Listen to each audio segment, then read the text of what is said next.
Middle east में बढ़ते तनाव के बीच ईरान ने हाल ही में चौंका देने वाला कदम उठाकर दुनिया को हैरान कर दिया है। जी हां, बात हो रही है ईरान के सैटेलाइट लॉन्च की। ये बीते 15 दिनों में दूसरी बार है जब ईरान ने एक साथ 3 सैटेलाइट्स को लॉन्च कर अपनी ताकत का प्रदर्शन किया है। ईरान के लगातार सैटेलाइट लॉन्च से पश्चिमी देशों की नींद उड़ गई है। रविवार को ईरान ने अपने मिशन के सफलतापूर्वक लॉन्चिंग की जानकारी देते हुए बताया कि अंतरिक्ष में 3 सैटेलाइट्स को सफलतापूर्वक लॉन्च किया है। सरकारी समाचार एजेंसी इरना ने बताया कि ईरान ने 3 घरेलू सैटेलाइट्स को पृथ्वी की सतह से न्यूनतम 450 किलोमीटर और अधिकतम 1100 किलोमीटर की ऊंचाई वाली कक्षा में सफलतापूर्वक स्थापित किया है।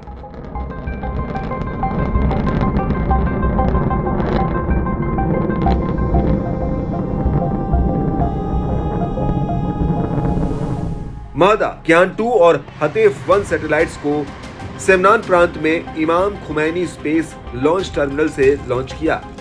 इसमें एक खास बात यह है कि लॉन्चिंग में ईरान के सिमोर रॉकेट का सफल उपयोग भी देखा गया, जो इससे पहले कई बार विफल रहा था। मालूम हो कि एक हफ्ते पहले भी ईरान ने सैटेलाइट की लॉन्चिंग की थी। ईरान की सैटेलाइट लॉन्चिंग ऐसे वक्त हुई है जब गाजा में हमास पर इजराइल का युद्ध लगातार जारी रहने से तनाव बढ़ा हुआ है।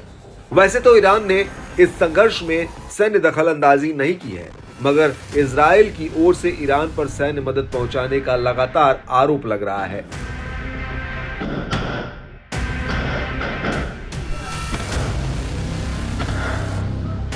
ऐसे में ईरान का लगातार सैटेलाइट टेस्ट पश्चिमी देशों के लिए चिंता का सबब बनता जा रहा है। पश्चिमी देशों ने ईरान के हालिया कार्यक्रम पर तीखी प्रतिक्रिया जाहिर की है। पश्चिमी देशों ने आशंका जताई कि इससे ईरान के बैलिस्टिक मिसाइल कार्यक्रमों में और इजाफा होगा।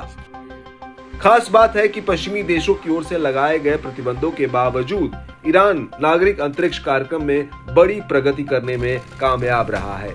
बता दें कि ईरान के बैलिस्टिक मिसाइल कार्यक्रम से जुड़े संयुक्त राष्ट्र के प्रतिबंध पिछले अक्टूबर में समाप्त हुए हैं। अमेरिकी खुफिया विभाग की रिपोर्ट के मुताबिक विश्व शक्तियों के साथ परमाणु समझौते के टूटने के बाद ईरान अब हथियार और ग्रेड स्तर के करीब यूरेनियम का उत्पादन कर रहा है। बताया जा रहा है कि ईरान सैटेलाइट बनाने और लॉन्च करने में सक्षम दुनिया के शीर्ष 10 देशों में से एक है।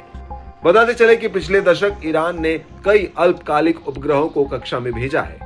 साल 2013 में एक जानवर को अंतरिक्ष में भेजा था। दिसंबर में ईरान ने जानवरों को ले जाने में सक्षम एक कैप्सूल कक्षा में भेजा।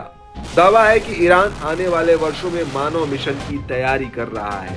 वहीं अंतर्राष्ट्रीय बिरादरी में इस बात की भी आशंका जताई जा रही है कि ईरान बेहद कम समय में अंतर महाद्वीपीय बैलिस्टिक मिसाइलों को विकसित करने में सक्षम हो जाएगा।